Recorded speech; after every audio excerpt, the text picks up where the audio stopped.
Week 1, let's fucking go.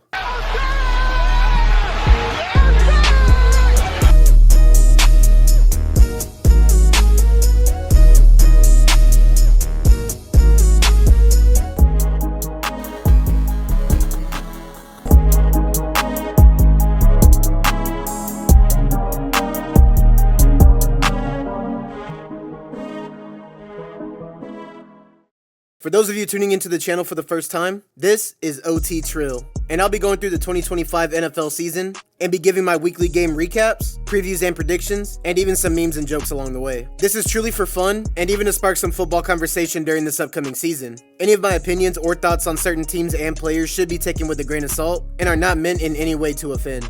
I'm not any kind of analyst or anything to that extent. I'm just a guy from Texas who loves football. So be sure to like the video and subscribe to the channel, and join me on this ride throughout the season all the way to Super Bowl 60. And with that said, let's get this 2025 season rolling. To kick the season off on opening night, we have an NFC East battle with the Cowboys taking on the Eagles on Thursday night. Now for this matchup, I pretty much already had it recorded and set up, but literally the day after, the Cowboys shocked the world and sent Micah fucking Parsons to the Packers. God damn. You know what? Fuck this shit. I'm tired of this team. Can I pick someone else? Let's see what we got. God damn. Let's start off with the Eagles.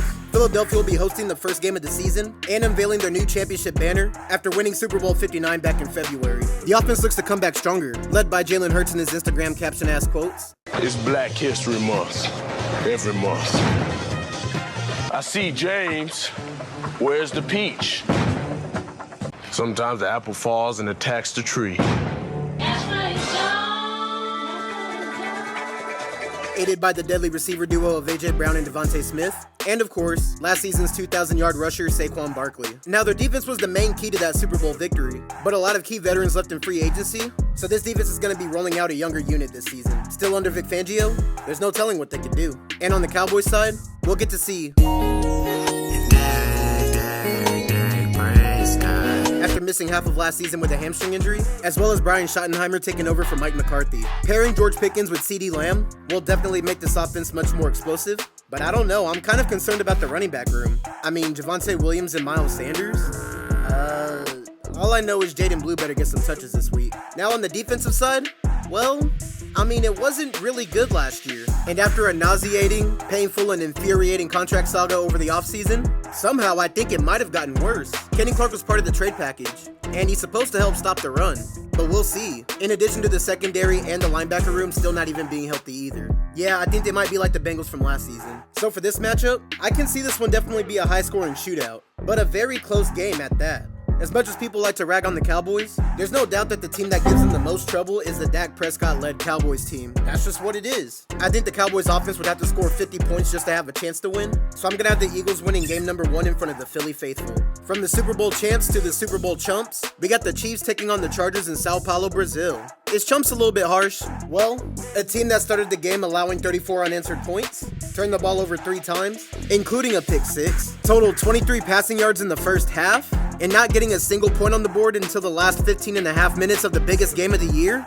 If this was any other team that wasn't the Chiefs, they'd be relegated to the UFL. But their offensive line couldn't even stop a 4-man rush, as well as Travis Swift out of the Kelsey. I promise I'm not going to overuse that. And the receivers have still been very untrustworthy. Well, except for Xavier Worthy, who was the only receiver to really do anything in the Super Bowl. But they are going to be without Rashee Rice for the first month and a half. So an already suspect offense? But on the Chargers side, under Jim Harbaugh's first year, they were a suffocating defense and a dominant ball control run team. Justin Herbert only threw 3 interceptions all season, and they even made the playoffs, until the dirty bubble showed up and fucked everything up, and Justin Herbert threw 4 interceptions in the same game. You saw Trevor Lawrence do that shit in person and was like, fuck it, this is what it takes to win. Now, I can see the Chargers getting back to their regular season form from last year. The defense won't be number 1 again, but should still be really solid as it has been for the last few years now. And having Amari and Hampton and Najee Harris in the backfield for the run game? Whew, I don't know. Not having Rashawn Slater on the offensive line is going to be rough. And they even brought back Keenan Allen and Mike Williams this offseason. Mike Williams retired before the preseason, but it just goes to show that they cannot trust Quentin Johnston. Now, Ladd McConkey looked really good last year. We'll see what he has for a sophomore effort. Now, the field surface of last year's Brazil game wasn't the best, so literally anything can happen. Go watch the highlights of last year's Packers vs. Eagles game in Brazil, and it was definitely something. Now, with the Chiefs, they've used so much luck last season that it's bound to come back the other way, right? Well, I don't think so. The Chiefs' devil magic is too strong, and Mahomes just owns the Chargers. Give me the Chiefs winning this one before heading back to the States for their Super Bowl rematch. Let's keep the division matchups going as we head down south for the Buccaneers taking on the Falcons. Now last season, the Falcons swept the Buccaneers, which included an amazing Thursday night game. But those were with Kirk Cousins. Michael Penix Jr. is taking over. What you call me? Shit, my fault. Michael Penix Jr. is taking over and has Kirk Cousins standing there like, What are you doing? Nothing. Me? Just hanging around. But in both of those matchups, that offense carved up that Tampa Bay defense. But at both points, the Tampa defense was battered and injured, and even more so the second time around, which also included Baker Mayfield being without his top 2 targets on offense. I think they're much healthier coming into the season. Baker Mayfield has established himself as a top 10 quarterback, and I think this team is the biggest threat in the NFC. I still don't trust the Falcons defense, so I have the Buccaneers asserting their NFC South dominance and take care of the Falcons in Atlanta. Oh, would you look at that?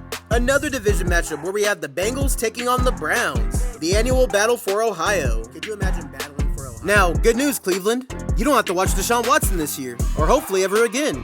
And even better, you even brought Joe Flacco back. Hell yeah, the Flacco-sance is back on. Most of the team is still pretty much intact from that 2023 roster. Now, I don't think being without Nick Chubb is going to make a difference. Jerry Jeudy came on strong at the end of last season, after establishing a connection with Jameis Winston. So Cleveland could be in a spot to shock some people. I don't think they'll be that good, but I know it'll be better than what we saw last year.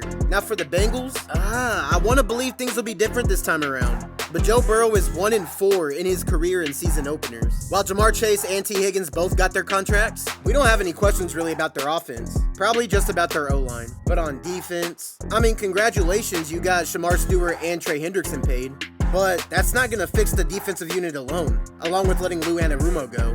Man, this has the makings of a mid-2000s AFC North battle right here. I don't know. I'm kind of feeling an upset here. I mean, I guess it depends on what you'd consider the upset. I don't know. I'm really leaning Cleveland right now. Myles Garrett is a one-man wrecking crew, and I wouldn't sleep on that defense either. The Bengals do tend to struggle in Cleveland, though Joe Burrow finally got his first win in Cleveland last season. Maybe he shook off whatever bad juju he had in Cleveland? I don't know. You know what? It's week 1. Everything's on the table. Cincy, you made me look stupid last year when I picked you over New England. You made me look dumb, and I had to hear about it from SMA, so thank you for that. I'm gonna go with Cleveland to shock the world. The Browns could easily stifle the Bengals offense, and with actual competent quarterback play, I'm here for it. From Pretty Flacco's current team to his former squad, we have the Colts taking on the Dolphins. Hooray, a week 1 mid-off. You know what, let me put a little bit of respect on them real quick. They both barely missed the playoffs last season, despite inconsistent quarterback play on both sides. Well, Miami's gonna have Tua to start off the season, and when that whole unit is healthy, there's only a few teams that can slow them down. While the Colts are rolling out Daniel fucking Jones. Wow, so what does that say about Anthony Richardson? Now, while the offense is actually kind of underrated, it's all dependent on the consistency of the quarterback play. We saw it last season, but I think the Colts are going to have to lean on their defense, and with the hiring of Lou Anarumo, and picking up Cam Bynum, and Charvarius Ward, I think there's a chance that this defense can actually be really good. I don't think it was Anarumo's fault that the Bengals defense was so bad last year. And I did mention how explosive the Dolphins offense could be, but I think they're going to have one of the worst defenses in the league this season. This game might honestly just come down to who fucks up the least, so I guess give me Miami taking this one. But both coaches will be on the hot seat through the remainder of the season. Keeping things hot in Florida, we got the Panthers taking on the Jaguars. A battle of number 1 overall picks Bryce Young and Trevor Lawrence, both of which have been struggling these last couple of seasons. I'm not 100% sure about what's going on with Trevor Lawrence. I don't know if it's him, I don't know if it was Press Taylor, I don't know if it was Doug Peterson, but they did just pay him a lot of money. So hopefully with Liam Cohen coming to Duval, he can help revitalize his career, much like another former number 1 overall pick. But he'll have some help on the offense, with Travis Etienne, Tank Bigsby, and Brian Thomas Jr., in addition to drafting two-way player Travis Hunter. We'll see how many snaps he ends up getting in this game, as he's also going to be needed to help fix that secondary as well. They may have a chance to get back to where they were just a couple of years ago, but we'll see if Trevor Lawrence can stay healthy and stay consistent. While for Bryce Young, I mean, any way you look at it, it was a rough first season and a half. The team wasn't good, he wasn't good, but after he was benched halfway through last season, once he re-entered the starting lineup, we saw the promise that made him the number 1 overall pick. Now, can Dave Canales continue to help him grow and help him keep improving and remaining consistent? This could be another one of those feel-good teams. Oh my goodness, could you imagine me saying that about the Panthers week 1 last year? But they ended up trading Adam Thielen back to the Vikings, in which case rookie Triill McMillan will step in and maybe even become the #1 receiver, because Xavier Legette's not going to do it. Now last year, both of these defenses were pretty pitiful. I think they lost more players than they added on both units, and yeah, this might get out of hand. Or, I don't know, do we get the same Panthers and Jaguars teams that we've been seeing? I'm stuck between this game ending in a 6-3 score or a 45-42 score. But I will have the Jaguars winning this one, but it'll be fun watching both these teams moving forward. I hope so. Okay. From one new head coach to two new head coaches, we got the Raiders taking on the Patriots. Now this... Woo! That's right, tugboat bitches. It's your boy SMA, and we're back to riding for the Pats this season. Come on, baby, love the Pats. All right, let's go Pats. We know Drake May is bound to take the next year leap. Giving him Stephon Diggs? That's easy money right there. And he'll have future Offensive Rookie of the Year Trayvon Henderson back there with him. Ramondre, just put the fries in the bag, bro. Mike Vrabel's back in New England, and he's here to right this shit. Now let's talk about the Raiders right quick.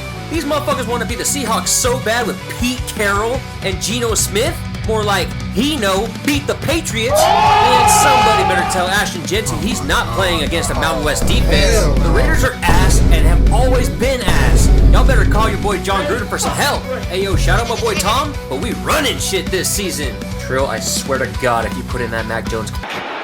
Stanford band nowhere in sight. Uh-oh, it's picked off. Uh-oh, Chandler Jones.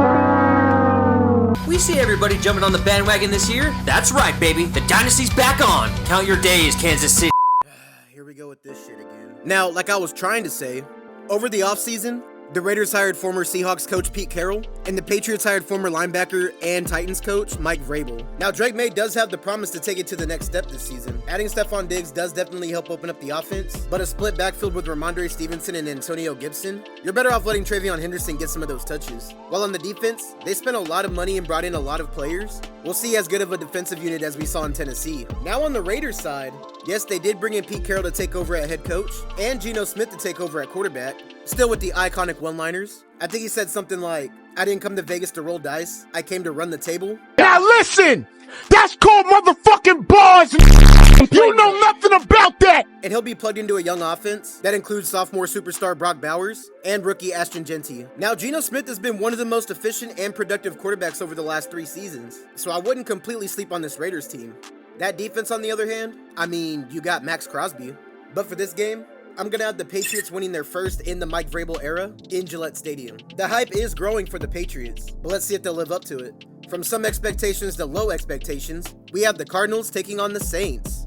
Oh my. Nah, I can't even trash this game. This would still be one of the games that I would be missing mid-July. But there's really not much for me to say about the Saints. The defense is getting older, guys are retiring, the offensive weapons are pretty decent, but they're rolling out Spencer Rattler to start the season. Yeah, that's all I got. Meanwhile, for the Cardinals, they do the same thing every season. They start the season off really good, sit atop the power rankings, Kyler Murray getting MVP consideration, and then down the stretch, he falls apart and the team collapses. I think if something doesn't change this season, this will be Kyler's last year with the Cardinals. Now, he does have a good offense, and the defense has improved from last year too. Since it is week 1, I'm going to take Kyler Murray to have a dominant performance, and the Cardinals easily take care of the Saints. Saints fans, go ahead and get the bourbon. It's going to be a long one. Speaking of old players, we got the Steelers taking on the Jets. So after a few months of pretending they weren't going to, the Steelers ended up signing Aaron Rodgers over the offseason. They swapped out George Pickens for DK Metcalf, and on the defensive side, they picked up Jalen Ramsey, Darius Slay, and re-signed TJ Watt and Cam Hayward. Okay, Unk still got it. But as the Steelers pretty much have been over the last 15 or so years, they're just going to be a mid-team. They're not going to be a contender, but they're also not going to be a tomato can. Now for the Jets, they pretty much replaced Aaron Rodgers with the guy that Aaron Rodgers replaced. Okay, revenge game. But we got... Oh, can you guess? Justin Fields, another rush! Taking over for the Jets, and as fair or unfair as it is, I think this is his last shot. Hopefully his Ohio State connection with Garrett Wilson amounts to anything, but you also got Breece Hall and Braylon Allen out of the backfield. Offense could be a little tricky, but I know Aaron Glenn's going to have that defense whipped into shape. As for this game, I think it's going to be a very close, low-scoring, ugly affair. But give me Pittsburgh winning it the Steeler way, and I don't know, Jets. I hope you find a way.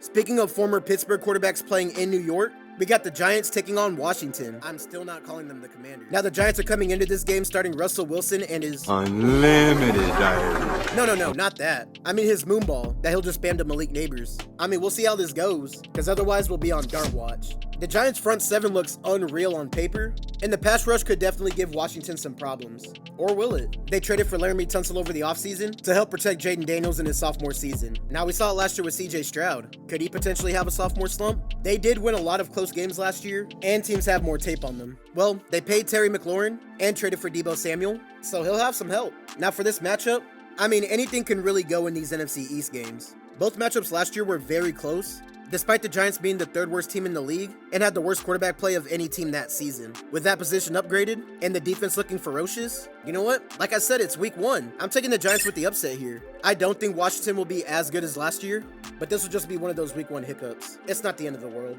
Then we have a couple more young QBs when we have the Titans taking on the Broncos. This will be Cam Ward's first game in the NFL. And honestly, he's the least talked about #1 overall pick that I can remember, I guess other than Trayvon Walker. But we'll see what he's got. He even calls his offense mid, but I think they're actually very underrated. I think they have at least a solid B+ offensive skill group. It was really just Will Levis doing whatever the fuck he was doing last year. I don't know what I would call it, but playing football is not it. But they're gonna have to take on Bo Nix and the Denver Broncos, who actually surprised everybody and made the playoffs last season, behind Bo's efficiency and the ferociousness of that defense. I think Tennessee's gonna have a tall task on their hands, so give me Broncos country riding in this one, and yeah, another team with high expectations this year. Then we have an NFC West battle on deck. We got the 49ers taking on the Seahawks.